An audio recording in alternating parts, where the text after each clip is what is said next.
I think we'll get started. Looks like we've given everybody enough time to hopefully log on. We're hosting a meeting today in the Silks territory, so a warm welcome to all participating in the event. My name is Dan Prue. I'm the membership manager with the Greater Vernon Chamber of Commerce, and I'll be the moderator for the State of the Region Town Hall. I want to give a big special welcome to our panelists today. So we're joined by RDNO Chair Kevin Acton, Mayor of Vernon Victor Cumming, Mayor of Coldstream Jim Garlick, and of course, Manager of Economic Development Kevin Poole.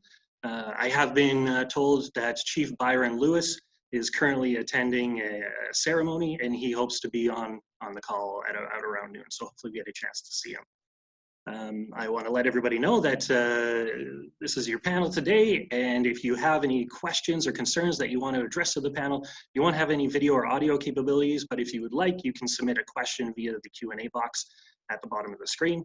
The Chamber is going to start off with some pre-prepared questions that we'll ask individual panel members, and then we can move on to the attendees' questions. So we'll start off with some introductory statements, as long as the panel is okay with that. And I just ask that you keep your introduction within about 1 to 2 minutes, and we'll go through the 3 elected officials that join us today. So in alphabetical order, why don't we start with Chair Acton. Would you be able to tell us potentially how your area has been affected by COVID and how you've been dealing with it? Okay, thank you, Dan. And let me start by just thanking the Chamber, the Vernon Chamber, for seems like extreme measures in making sure that you've been incredibly active during this whole COVID thing. I think you guys should be incredibly proud of yourself and your members for the way you've handled things throughout this. I just wanted to put that out there. A lot of effort put out, so congratulations. You know, and the same sort of thing has been going on at the regional district. We put a lot of effort out through the pandemic to try and keep things as normal as possible. You know, we have closed the doors to the public to keep staff and customers safe, but we tried really hard to make sure that we didn't cancel any contracts. We still have construction moving ahead as planned and on schedule. So, you know, we've completed a number of projects, including infrastructure improvements over the last couple of months. We've done some flood mitigation out in Maple Lake at the pump house. And I think one of the things that you could see the upgrades done on is the trail up on Middleton Mountain. That's a really good example of some of the work that's been going on at the regional district. And, you know, as far as encouraging numbers go, our building department has seen more building permits during this phase of the year compared to last year. We're up 18%, I believe. So whether it's just people staying home and getting more projects done around their houses, or whether they're, you know, we see there's, especially in the Vernon area, there's a lot of new housing starts. So lots of encouraging numbers there that we see through the regional district. And like all other organizations in these times, we're closely monitoring the situation and adapting in many ways as we go forward, as things unfold. It's hard to predict the future and what's happening, but we're really and maintain some sort of normality at the regional district, and also do some forward thinking about how we can make improvements from, you know, the silk purse out of the sow's ear type thing. So I just want you to know that the regional district, we are thinking of our businesses and our residents, and working hard to make sure that we provide service to everybody. And thank you for the opportunity today. Of course, thank you, Chair Acton. Keeping with alphabetical order, Mayor Cumming, would you like to have your introductory statement? Thank you, Dan. Much appreciated. Thanks to the Chamber. I missed the lovely breakfast, which we usually have before this. But thanks to your efforts, it's really important. I think that our experience here at the city is really Vantage One Credit Union CEO Glenn Belenchek was very clear. He said, look, this is a tale of two cities. Those businesses that have been unaffected, significant growth actually in demand and their need for staff, employees, operations, and they've actually seen a growth in revenue. And then there's those who've been very heavily affected. And the research done by Kevin Poole's department, very clear, you know, a third of the businesses having very, very significant impacts And so it really is, and it's sliced by sector instead of being sliced horizontally as these recessions usually are, affecting everybody.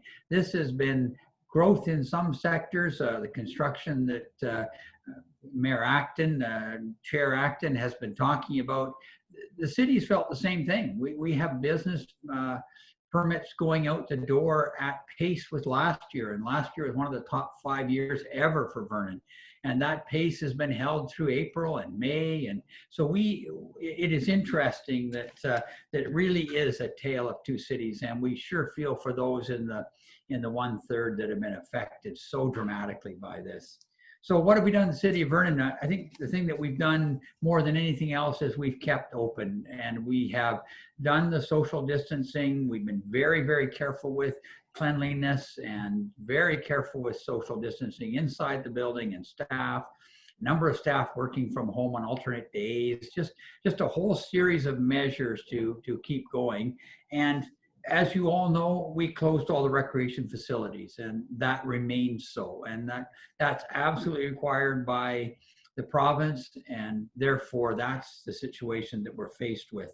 On our park side, we kept open, and people noticed that. We added an ambassador program, staff that would have been laid off. We kept them in the mix, and we gave them bright green t-shirts and electric assist bikes. And we had them circulate our parks, making sure that people were keeping their social distance. And we were cleaning our washrooms every hour. I mean, we just said, okay, if we're going to be open, we've got to be incredibly responsible.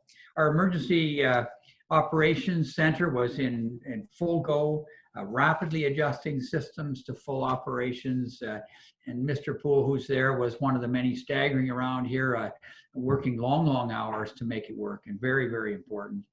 Free parking downtown, people experienced that, minus the long-term parking lots, and minus the gentleman who decided to smash the parking meters. It was otherwise free parking by design, not necessarily just by criminality. And I just wanted to put a shout out to the Vernon Vision North Okanagan group, which is a bunch of our agencies that do economic development.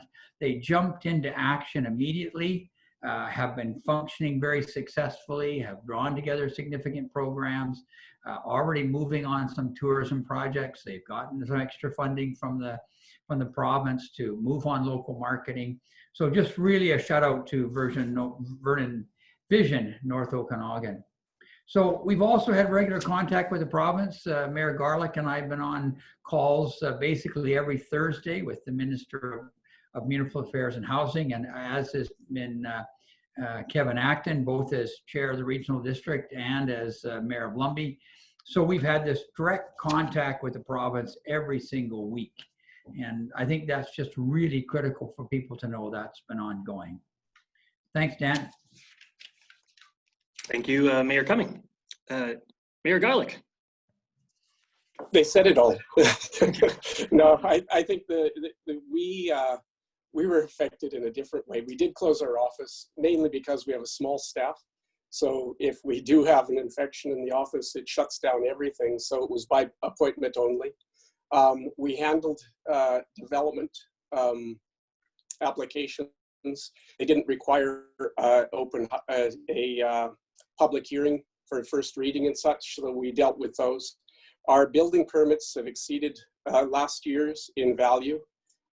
We have a significant amount of building on Cal Lake and near Cal Lake, so that's taking place. One of the things that happened most with everybody staying home, they were looking for recreation opportunities. At the beginning, we closed our parks down. Mainly what we find with a lot of our parks are they are right in residential areas. So we had both sides, those that wanted to go use the parks and those that wanted everybody to stay away, not unlike different parts of the province. So then when we had a plan in place to open, the province closed their provincial parks, which put even more pressure on things like the boat launch and that would have been coming. In addition, our other businesses, industry, wasn't shut down by COVID-19. It was actually an explosion at the pellet plant, which closed it down for some time, but they're up and running again. main thing I'd say from Coldstream's point of view is those interfaces with recreational areas, for example, the Cal Park and the beaches, the rail trail, all of those things, just showing the infrastructure that's needed in order to handle the numbers of people that access those. And if this had happened a year later, we'd probably be better prepared because we're dealing with West Cal, a redesign of that entire area around the parking there, our own parking lot. We are also redoing the parking area at the Red Gate entering into Cal Park. All of that construction's happening, but not soon enough. And I'd say those bikes that I heard talked about earlier, that people can't keep bikes in bike shops. I've seen them on the road. Kevin lives on a road that's well used, Coldstream Creek Road, and there are more people than ever doing loops and going for rides and heading to Cal Park and such. Lots of people enjoying the outdoors. Okay. Yeah, I'm trying to be one of those people getting outdoors and getting a bike. I'm not very good at it, but working. Everybody's learning. Yeah. All right, so thank you for your introductory statements from the elected officials, and then we'll move on to some pre-prepared questions, again, remaining in alphabetical order. Don't worry, Kevin Poole, we'll get to you. Don't feel left out. All right, so we'll start again with Chair Acton. A housing needs assessment was recently completed by RDNO.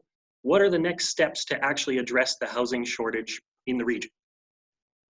Yeah, so I guess I just wanted to make sure that we clarified a little something, because the housing needs assessment was funded for exactly that. It was just to find out what the housing stock was and what the needs are. There wasn't actually any funding put in place for solutions. Although I can't say that we're not working on that. We're working on obtaining the funding for a housing strategy, and the board's already, starting to banter around with some ideas. We did get some great information from it, though. Some surprises and some not so surprising things. We found out that there's a really high rate of home ownership across the region that's above the national levels, especially in the smaller communities, which was a bit of a surprise. The region's growth is completely dependent on migration, either from within the province, say Vancouver, Lower Mainland, or from out of province, but not necessarily from out of country, which was interesting. So our birth rate is lower than our death rate in the Okanagan or the inter-regional district. And then I guess where we found sort of the biggest challenge is that we're facing in the region is the unmet need for affordable housing units between $500 and $1,000 a month for range. So we have some educating to do for developers and the people that are building the homes. And I think from this report, we'll be able to do that. That's going to be a great start to getting some of the solutions. There was a few things mentioned from the proponents that did some of this work for us. And one of the solutions that they kind of hinted at would be a bit of a subsidy for people in those rental income brackets so the housing, the cheaper houses to rent aren't there. So somehow we need to bridge the people that can't afford those places into the places that we do have. And that seemed to be their sort of less expensive or most low-hanging fruit to solve the problem right now with not having enough housing for those people. But yeah, we are, like I say, the regional district, the board has already talked about a regional housing strategy, and we're working on trying to get some funding for that. Thank you, Chair Acton. Mayor Cumming, with the city, chamber, and businesses opposed to an overdose prevention site downtown, what measures can the city take to urge IHA to relocate the facility from downtown? Yeah, two parts of this is really important. The first part is council has unanimously supported the provision of an overdose site in the city of Vernon to address in part the health emergency that was declared by the Minister of Health. So that's one. Secondly, the city has met with IH very directly, and we've been absolutely clear. We really thought that, first of all, if you're going to do one, you better have wraparound services there. It just to have an overdose prevention site without wraparound services made no sense. We also were really strong that it had to be run by Interior Health. This idea of subcontracting out something that was difficult to do and difficult to operate was, from our point of view, and the citizens and businessmen talking to us, it had to function very well. And this is what's happened. IH has followed that recommendation. We were very clear with our recommendations in terms of siting. They have not followed that, and that's their choice. It's an IH decision, and we have been clear that we preferred it in other locations, and we've done that publicly at council meetings, and we've done that privately in one-on-one meetings with regional Ontario Health staff, and we've had the opportunity to make that clear with also the CEO, Susan Brown. So we've been very clear on that. Okay. Thank you, Mayor Cumming. Mayor Garlick, how do you envision tourism-related businesses developing in Coldstream, primarily related to the Okanagan Rail Trail? Yeah, so a lot of what we have already is residential, all in that area of the rail trail. So we've bought a property next to the Alpine Center, actually, and Dutch's Tent and Trailer. It's a parking area. So one of the things we want to put in there, we've reserved a piece of land in it to look at business that could support the rail trail. So that type of idea right next to the rail trail. Other than that, our properties are fairly limited that would be bare properties to develop on. There's Dutch's, of course, which is under new ownership. There's the trailer parks across the road, and who knows what happens in the future with those, but we haven't got to that point. Within the community, what we've seen is a real uptake on bed and breakfasts that have taken off, but I think we also have to wrap our heads around how do we benefit from them, because right now taxation doesn't change with those bed and breakfasts, but there are opportunities looking at Airbnb and such in different places like Tofino, where they've actually had a tax from them that goes towards the municipality for certain things that they can use it for. But that's a little further down the road. Right now, what we're dealing with as far as the rail trail and tourism is how we fit it into the community with the least amount of impact, minimizing the impact on those existing residents. Especially going through this recent time, we've really heard the concerns of residents. They really like it there, but they have concerns on how it's changed things. So I think tourism will keep working with the existing that's there, Cal Store and such, and we will look at where we can fit it in as we move along. And those will not be big developments. They're going to be smaller things, everything from mobile vendors to services for bikes and such that we can fit in to those properties. Great, thank you, Mayor Garlick. Kevin, Poole, I told you we'd make it over to you. I thought I was just watching. Yeah. Well, the front row seat. Yes, exactly. So Kevin, with revenue from the hotel room tax significantly reduced, what is the status of the Visitor Information Center and tourism marketing, both short and long term, for Vernon? Yeah, I think we should let's just provide a little bit of context for those on the call. So we collect a little over $1 million typically from our hotel tax, and that does, Mayor Garlick, it also does, as you mentioned, include Airbnbs. They also pay the tax, the ones that are located within the city of Vernon. Participate in that. So this year, due to COVID, as most know, it's been very challenging for the tourism industry, especially those in the accommodation side. So our estimates at this point, and this is an evolving situation, but likely around $300,000. So going from over $1 million to $300,000 in revenue, and that's our primary source of revenue for the tourism marketing. So as a result also of COVID, we closed our Visitor Information Center, I think it was about April 3rd, April 4th, so very early on. And it was just primarily due to demand. as you can imagine, there was not a lot of people traveling at that time and looking for visitor services. So we did close the center, and now we have some significant budget constraints. So we are looking at moving that to a virtual service, at least for this year. We actually just presented a tourism recovery plan to our tourism commission just last month, or last week, I should say, and they endorsed some funds going to sort of virtual services. So to date, we have seen, and if you talk to accommodators and other tourism operators, they've really noticed an uptick in traffic over the last week. And we've seen that on the visitor services side. So even though the center is closed, we're still taking phone calls. We're still responding to emails. They're just all going internal, and we're responding to those as quick as we can. But as that demand grows, we're looking to contract that service on a virtual side. On the marketing recovery, we've been very fortunate. We did receive some funds from the province of BC. So we received $145,000. And we've now put together a recovery plan. We presented that to our commission, and we're just rolling that out. A big component of that is we have a co-op marketing program, and we're here to work with partners as they work through their recovery. The recovery marketing co-op is up to $50,000 that we've set aside for this to support those tourism businesses as they promote and try to attract people.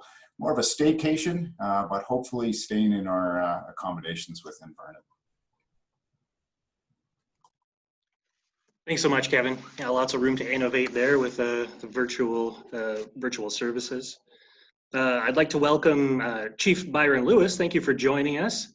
I understand you were previously at a ceremony. So I gave everybody some time at the beginning. Can you hear me, Chief Lewis? Yes, I can. Okay, great.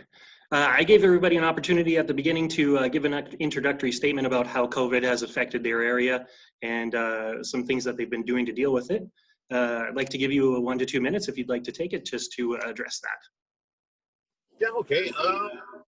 You know, I think it's like everyone else, it had an impact on, you know, especially on with our community that depends a lot on recreational leases. And we have about 37 kilometers of lakefront property, and there's a number of our actually that you know, have revenue generation through that, and that's been affected. Then you look at some of the other about travel and trying to you know, restrict travel to where we can ensure such things as you know, as distancing and you know, all the other, and self-imposed isolation. So it's been tough, and I don't know what's harder. It's either them or me, because you know, everybody knows where I am now. So you know, I gotta, you know, they phoned me up at home, and it seems now I'm more busy than I ever been. So you know, it's that's about the extent of it. And COVID's been quite the learning experience too. And, you know, it's really given us an opportunity to really think about how we can, how we operate, and especially even how conducting business, but how also how important, you know, the outside, our relationship with the surrounding community and the rest of the region is. So I think that's probably that in our situation in a nutshell. But it's so far so good, and I got to really take my hat off to our community members and everyone else for going that extra mile in this trying times.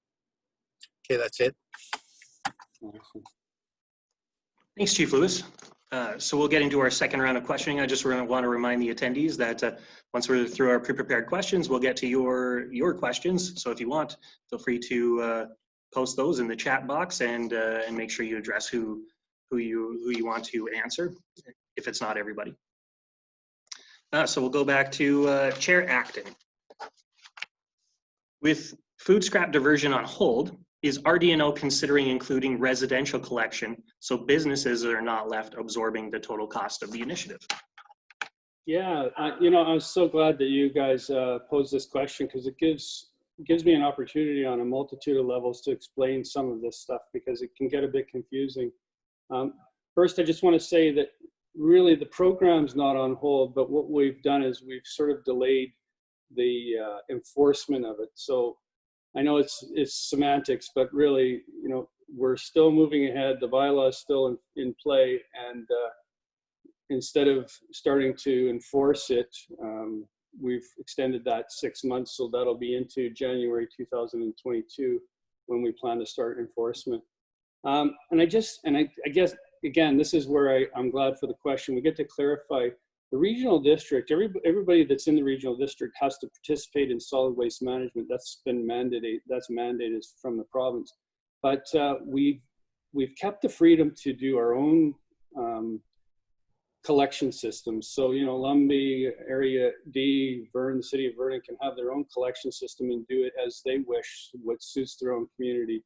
So somebody can have an automatic garbage collection with 3 separate bins for different products, where other communities can just have, you know, you leave your garbage bags out on the side of the curb and they'll come get them. So at the regional district portion of this is we get to dictate a little bit about what comes to the landfill. And so what we're trying to do is divert some of this organics from our landfill, because it's a good percentage of what goes into the landfill. And I guess the reason that we targeted the ICI first, or the industrial and residential, major residential holders, was because they produce about 60% of the food scraps that go into the landfill. So, but they're already paying for these to be hauled away anyways through the garbage system, whether it be in the city of Vernon, Coldstream, Lumby. There's a cost to this already. We're kind of hoping that the contractors that that these people privately hire to bring collect these organics and take them away may charge less, and there might be some savings involved because they'll have less garbage going to the dump. So the fees to get rid of your waste at the dump will be less, and hopefully some programs for creating organic material will see the cost reduced for the collection of organics.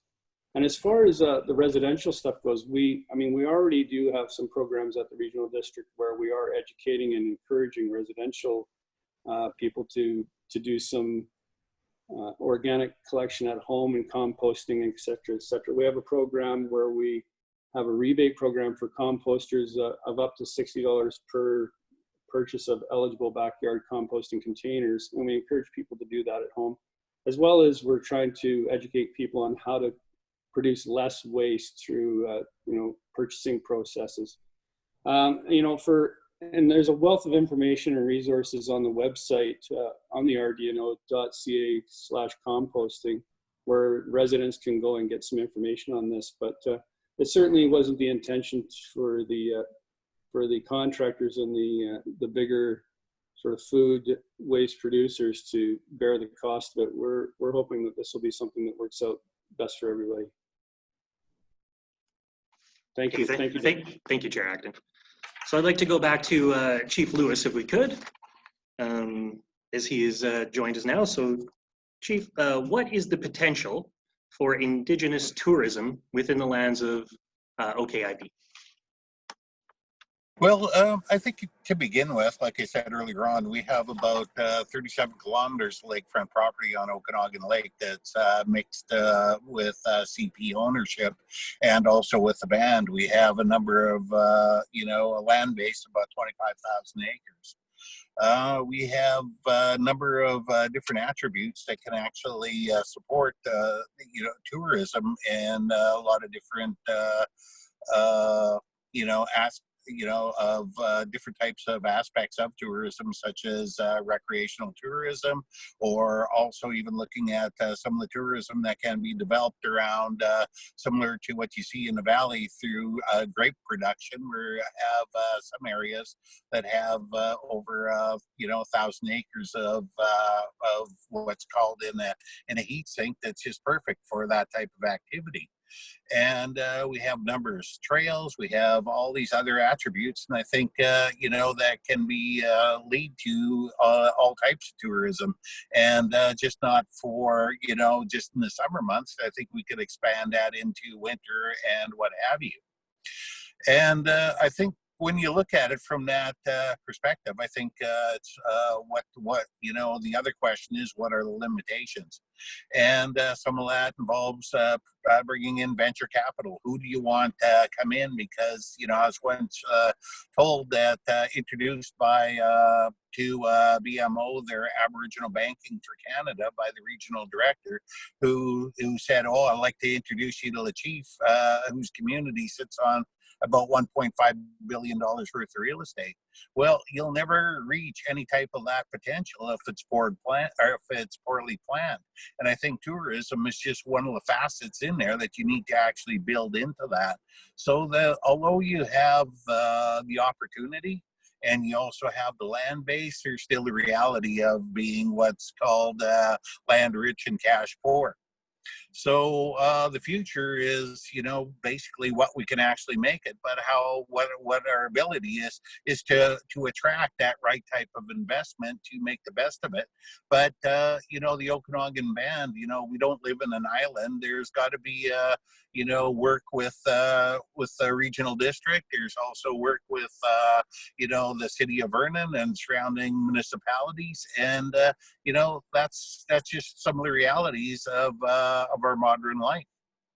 So I think the potential is just like I said, it's what we all make of it, because we do have the attributes to do that successfully. It's going to be determined how we all work together on this. I think that's a very important point. Thank you very much, Chief Lewis.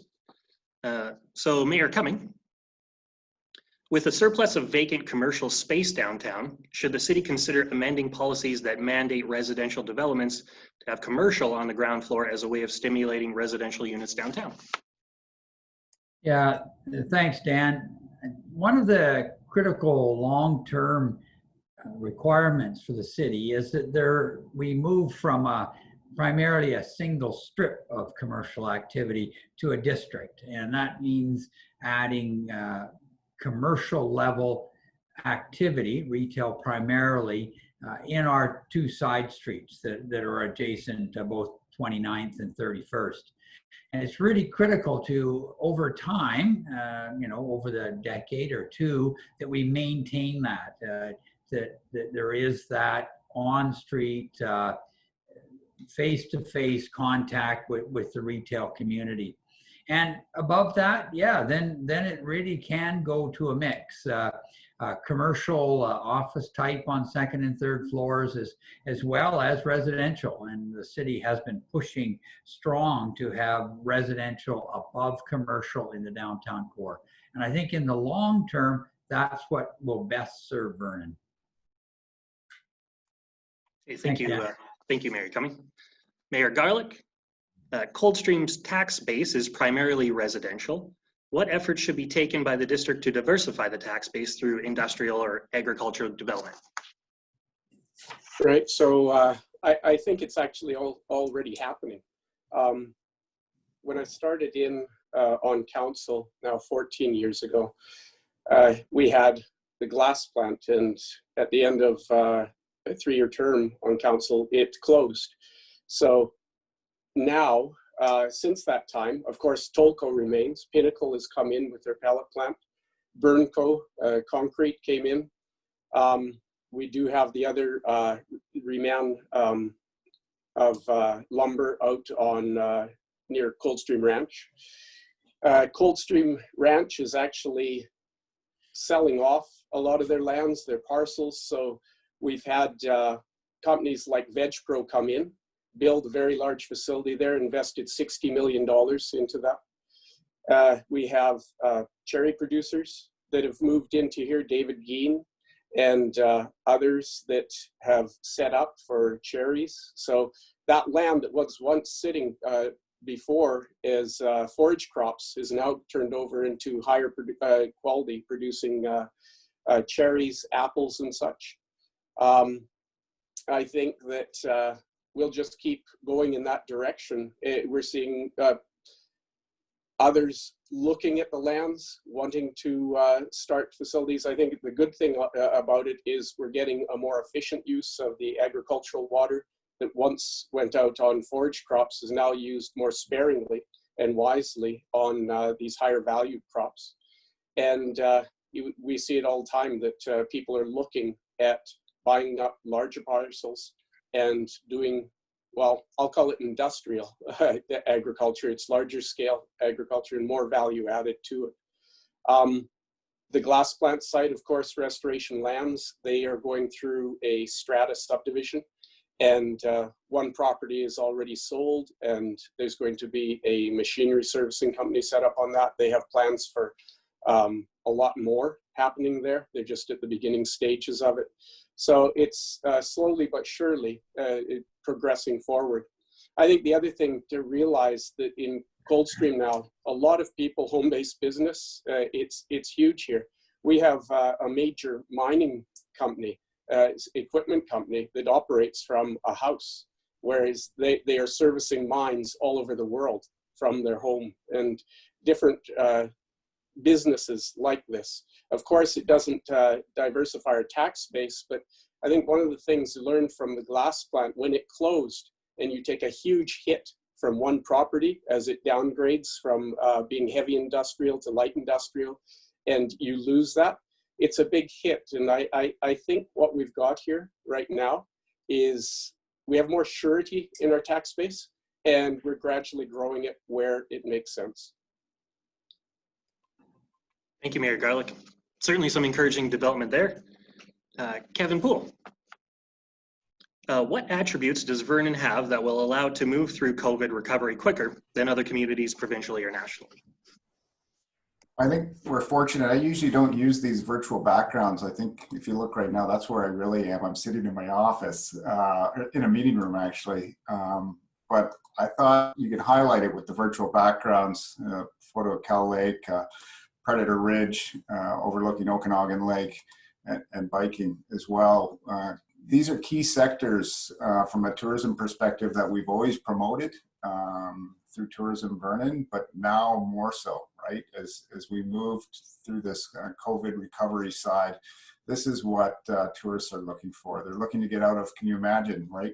This is all of us here in Vernon area and enjoying what we have to live in, and there's others in high rises that have challenges of how do I get in the elevator without running into so many people, and how do I social distance. So we're very fortunate that we have something that people are looking for, right? So through a recovery side, I think the biggest challenge we have right now is obviously we're following provincial health officer orders and the lead of Destination BC.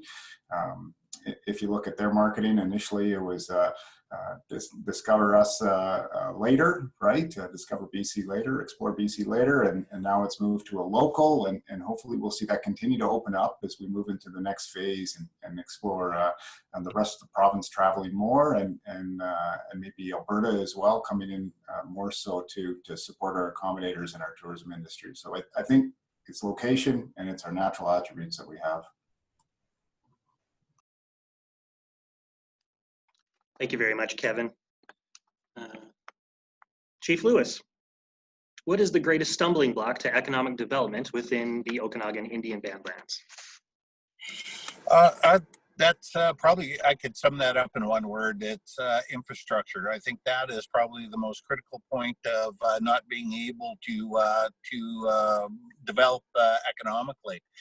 When you look around at some of the other communities that actually move forward and what your contributions are, you look at from the south, you have the Sioux Indian Band is now recognized as the largest employer in the South Okanagan.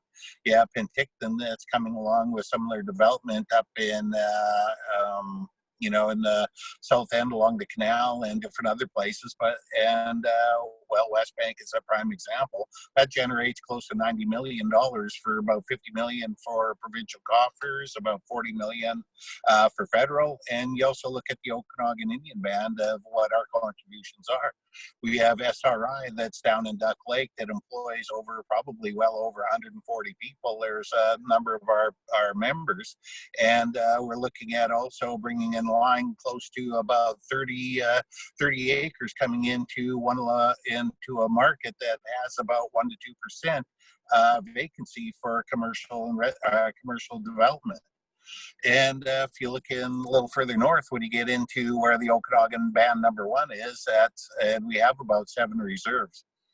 And with the main reserve and one at Swan Lake, there's another additional about 64 acres once we actually deal with infrastructure in terms of highway access coming in there. And coincidentally, it ties in with public safety once we actually we get that one figured out.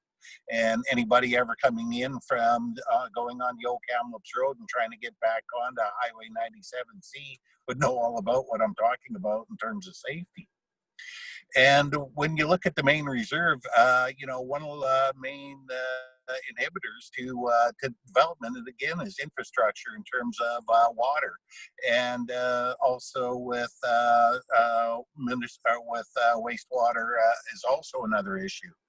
And you know, once we actually get these two, I guess for better terms, problems fixed, that the sky's the limit for in terms of development, because it is the last place where you can see that type of a land base anywhere in Western Canada that has an ability to look at that with you know, inclusion of you know, just having water lines. And one of the you know, examples I bring up is the Greater Vernon Water Master Plan that was developed by the Regional District North Okanagan, and includes, you know, agricultural use and other uses. But if you look at the actual map, it just comes to the edge of the reserve, and all of a sudden there's just blank on that side. And if we're going to be looking at water and water use in the future, we got to look at all users in there, and that includes Okanagan Indian Band in that terms, because we are a water user, and we can actually develop, you know, a very sustainable, you know, agricultural base, but also residential, recreational, all the others that go with that. And if one thing we actually proved through a partnership with Regional District North Okanagan and municipality, our Spall Machine and City of Armstrong, and coming together, was that, you know, the success we had with going to the federal government and provincial government on securing, you know, resources to put in a waste or water recovery treatment at north end of Swan Lake. So when you look at that, there's all types of opportunities, but again, like I said, there isn't going to be any if we can't figure out a way how we can not only cooperate, but also support one another when we're looking at those types of, you know, economic development activities.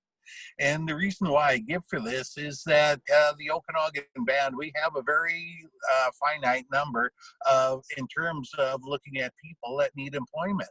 So once we actually reach our target, and in terms of employment, who's the net beneficiary after that point? Well, the regional district is, the city of Vernon is, the province, the federal government, everyone is going to actually benefit from that. And one of the biggest bangs for the buck, if you're looking at it from that perspective, is the development of First Nations economies, because the regional districts and the neighboring municipalities are the net beneficiaries of that, whether it's buying products for whatever type of development goes on. And you look at examples, 1.1 million, you know, $1.1 billion was actually spent in the development of West Bank. You know, and you look at, we have about 9,800 non-residents in our community that have moved there for whatever reason.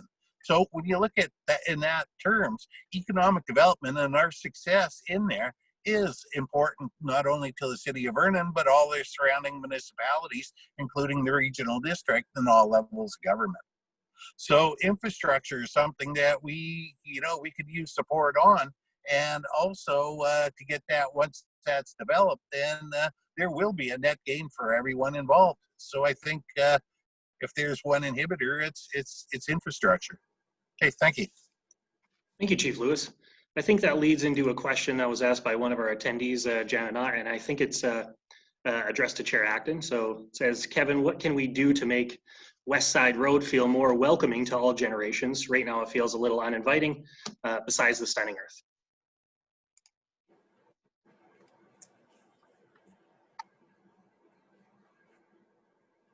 I think you're on mute. Happens once every time. You know, I'm used to running meetings and not being on mute. Somebody's usually controlling it for me behind me.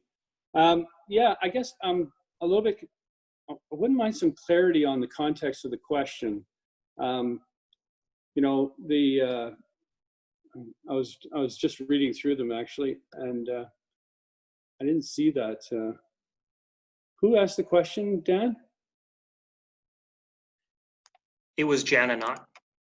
Oh yeah, Kevin, what can we do to make West Side Road feel more welcoming to all generations? Right now, it feels a little uninviting. Stunning earth. Yeah, I guess I'm really misunderstanding the question, and I don't know if somebody else wants to take a crack at this. I personally, you know, have spent a lot of time on the West Side Road, other than the fact that it's incredibly dangerous to drive at pretty much any speed over 30 kilometers an hour.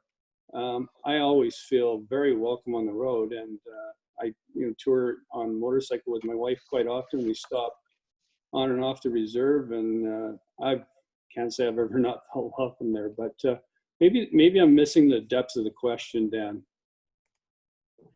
So Dan, maybe it's a question you can share with Byron, because I think that this is a classic one of those situations where improvement in the conditions there are improved conditions for everybody.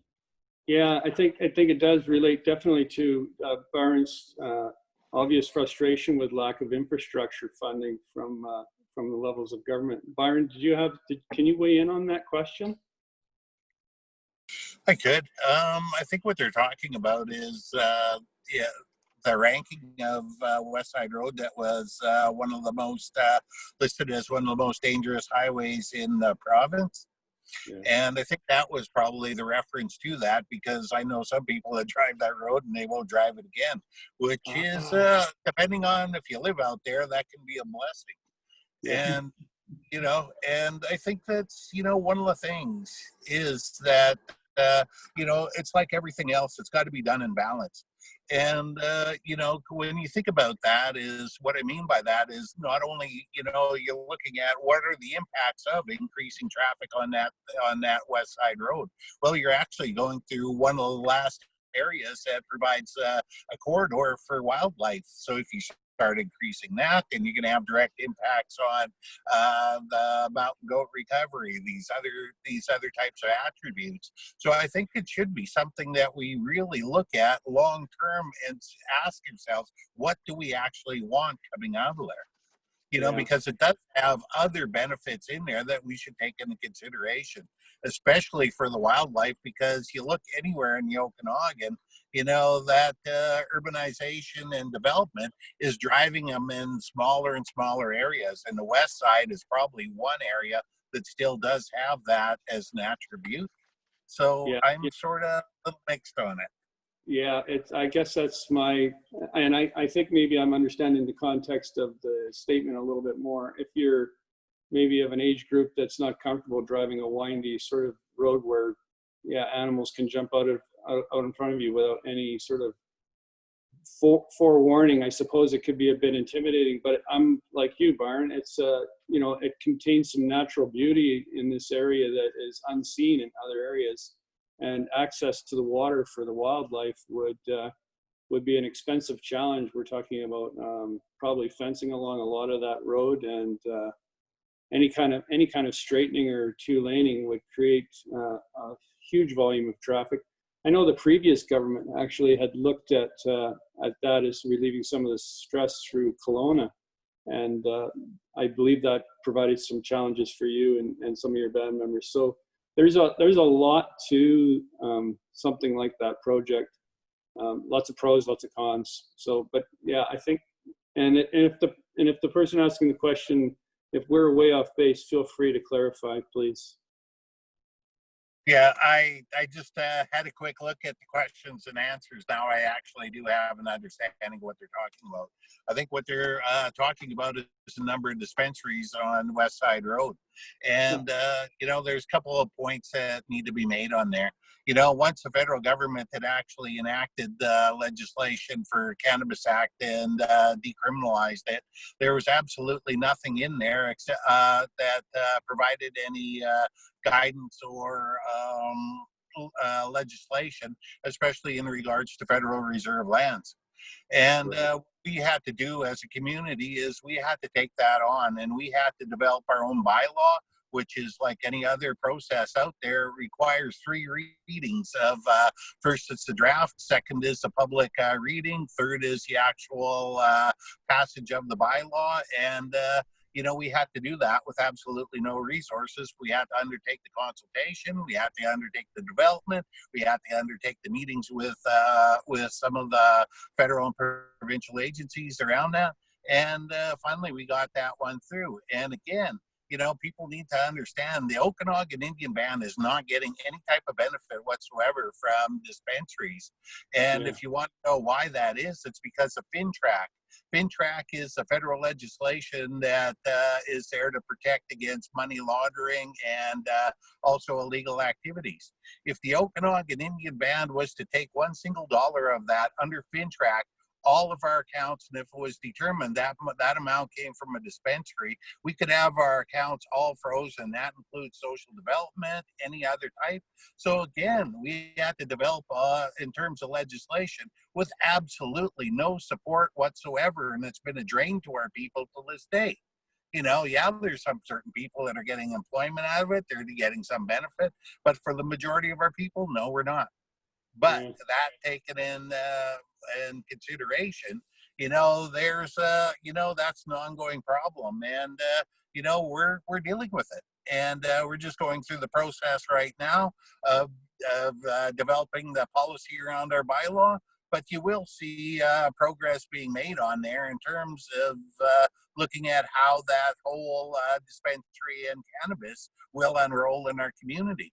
But to say that, we need to deal with it, believe me, I do believe we are dealing with it. And the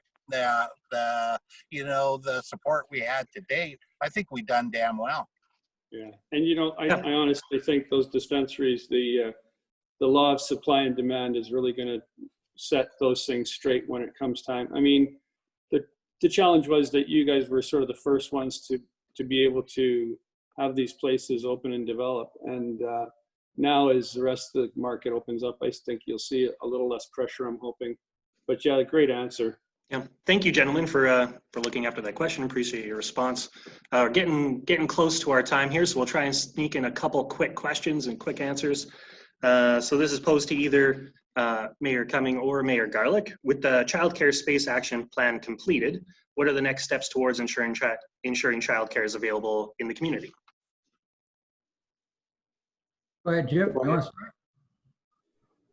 to So, so far, what's happened we've put in 2 applications for childcare facilities, and we've been fortunate enough to get one in Lavington. It'll be close to 30 spaces for kids.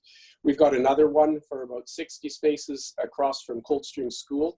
We are lobbying hard for that right now, and it would be a rebuild of the Women's Institute Hall with childcare facility added on the side of it. And we're in that process right now of asking the provincial government to keep working on that granting application. It's made it to the 2nd level of the jury, and we hope that we're successful.